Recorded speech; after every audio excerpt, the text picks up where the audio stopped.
another seal because we don't have that much.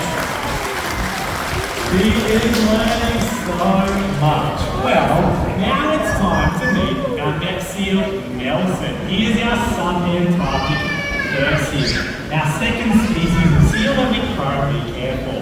Now, to finish off the Ruby segment, we thought with Colleen's help, we might do a little bit of a vocal one. Hey, Ruby, can we hear your vocal? Thank you. That was pretty terrifying, Ruby, but I reckon Nelson can get a whole lot louder. Nelly, you want to borrow the microphone? Oh, let's give it up for Nelson and Ruby, everyone! Now, Nelson, like Dylan said, is a rescued subantarctic person. He was actually rescued on the coast of South Australia with an impact injury to his eye. That injury left him unsuitable for release, and we were really lucky that he was able to find a permanent home here at Seal Island, where he now acts as my favorite ambassador for the species.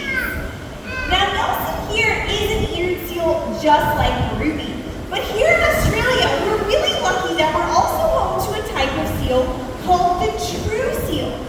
So by a show of hands, who's heard of Neil the seal? All right, I see a couple of hands. Neil the seal has been hanging out along the coastlines of Tasmania, and he is a southern elephant seal. So he belongs to that true seal family group. Now the biggest difference is their ears.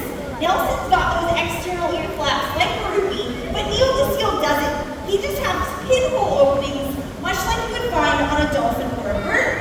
But the easiest way to spot the difference is how they get around on land. You saw how easily Ruby ran around the rock thanks to that rotating hip joint.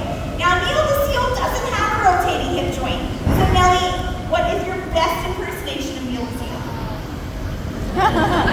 Good, that is exactly right. Neil the seal has a fused hip joint, so he actually uses his strong abdominal muscles to move in a process on land called the left fail. So that is the easiest way to spot the difference between a true seal and an eared seal. Now we're going to get a little bit closer to all of you to go over the next part of this presentation. Now Nelson and Ruby are both species of fur seal. So when Nelson gets up here, I've got another really important question for everyone. By a show of hands, who can see the fur that's covering Nelson's body? All right, not that many hands. What if I give him a bit of a fur do? Oh, looking good, Nelson. Now by a show of hands, who can see that fur? Way more hands, that's great news. Now Nelson being a fur seal isn't covered in one, but two really thick layers of fur. We're gonna do a bit of a comparison on fur density. So I want everyone to make an okay sign like this, and pop it on your own head. You've got up to 700 hairs in that little okay sign. But if I pop it on Nelson right here, he's got up to 600,000 hairs in that little okay sign. Now that makes his fur coat the second densest fur coat of any animal in the animal kingdom, only second to the sea otter. Now there's two places on Nelson that doesn't have any fur, and that is his adorable nose, but also his really big flippers. And there's an important reason that Nelson doesn't have any fur on those flippers. That's because he's a mammal just like you and I. So he needs a way to be able to regulate his body temperature. That fur coat does a great job at keeping him nice and warm, but he also needs a way to be able to cool off on a hot summer's day, just like today. And the easiest way for Nelson to do that is to hop into the water and lift up a couple of really big flippers into the cool sea breeze. Nelson can pump all the hot blood in his body to those furless flippers, cool it off in the sea breeze, and then circulate it to the rest of his body, cooling off his overall body temperature.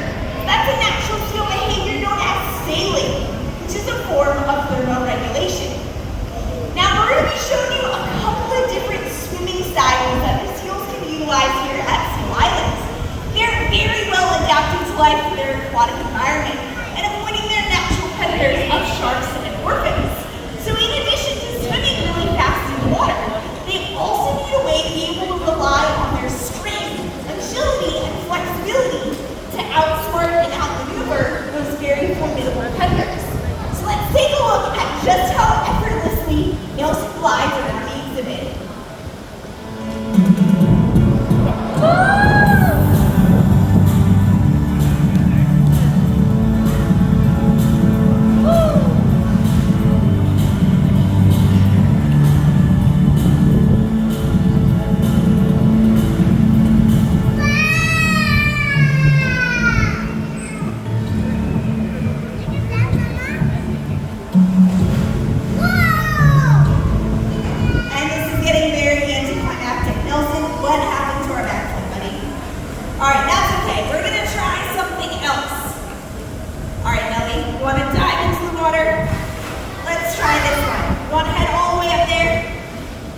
like and subscribe for part 2.